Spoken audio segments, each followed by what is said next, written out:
We are much more familiar now with script writing than the ancients, than the people in medieval, or when this material was taking hold.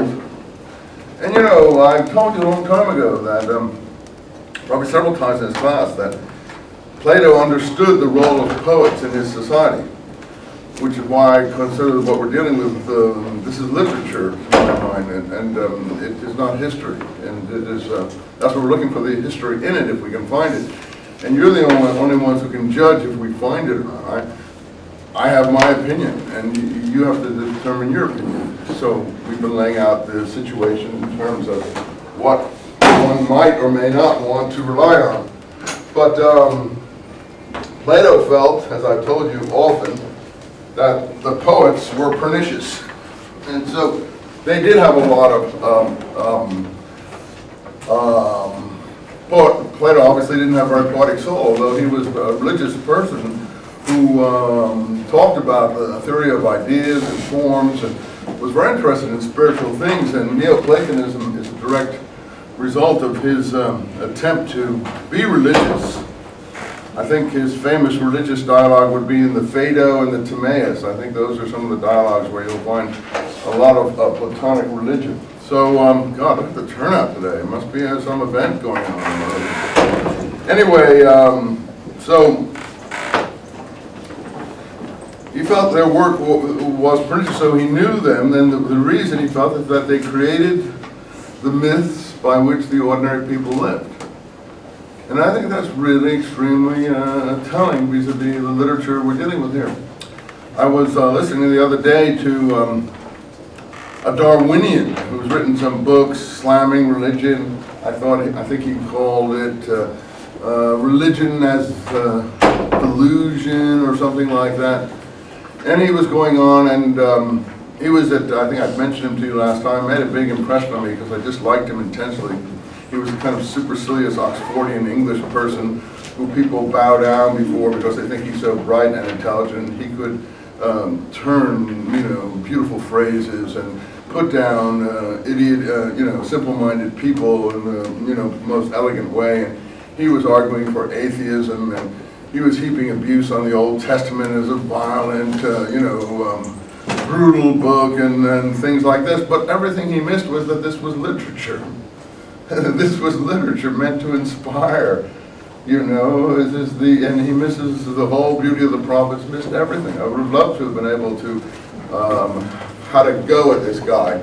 Because the people from, this was in Lynchburg, Virginia, and the people from, who's that guy of the moral majority, what's his name? Has a university in Lynchburg. You know the one.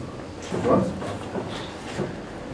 The preacher, what? Falwell. Jerry Falwell, that's him. Jerry, thank you very much. Jerry Falwell has his Liberty University, he calls it. So all his students poured out to try to attack this person, but they did it in the most simple-minded way that this person had a field day, destroying them.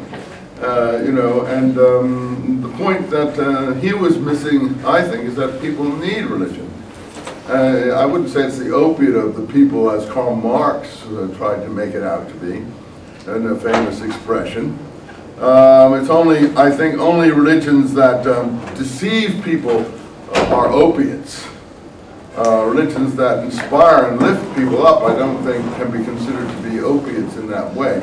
I mean, if there's a religion that said you should be righteous, I don't think it can be considered an opiate, in the sense that we would like, I think, to live a righteous life if at all possible. The religions maybe that try to pretend to tell people how to be righteous, maybe, and do it in some very odd, weird ways, may be described as opiates. But I think Karl Marx is a little off the beam, just like this fellow who was a Darwinian, total Darwinian, and laughing at the need for religion. People need religion because people only live a short span of life. They have an extended life.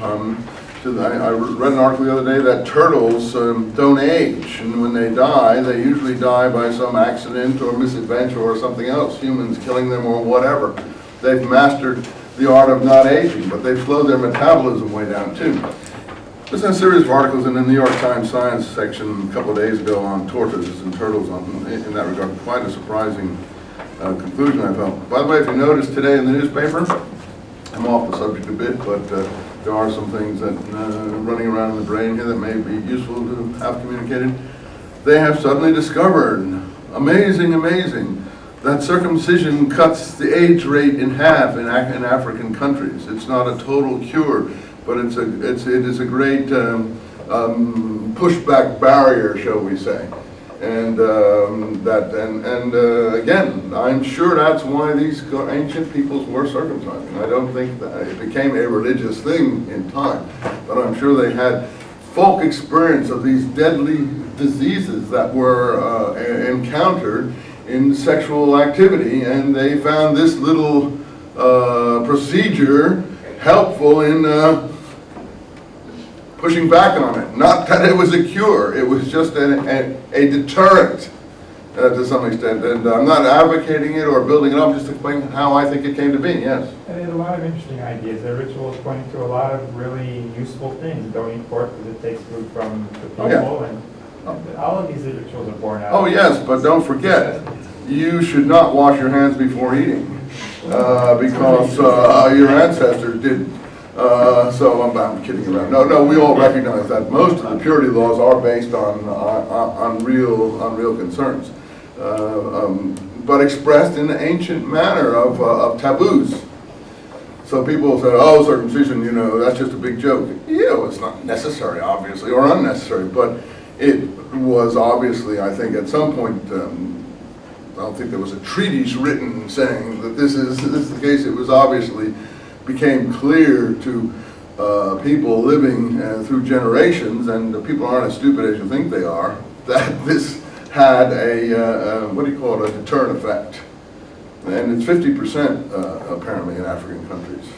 The measurement of populations that aren't and are, it's a 50% less AIDS rate. And it can't be attributed to some other factor apparently than that. So that's and you can understand why they had in the article about the foreskin rupturing sometimes, and that the foreskin is a place where there are certain, and I didn't read it that closely, certain antibody cells or whatever that aids molecules or they are glom onto more easily. And so I give the ancients credit for not being total idiots. So anyway, that's off the point. So this chap was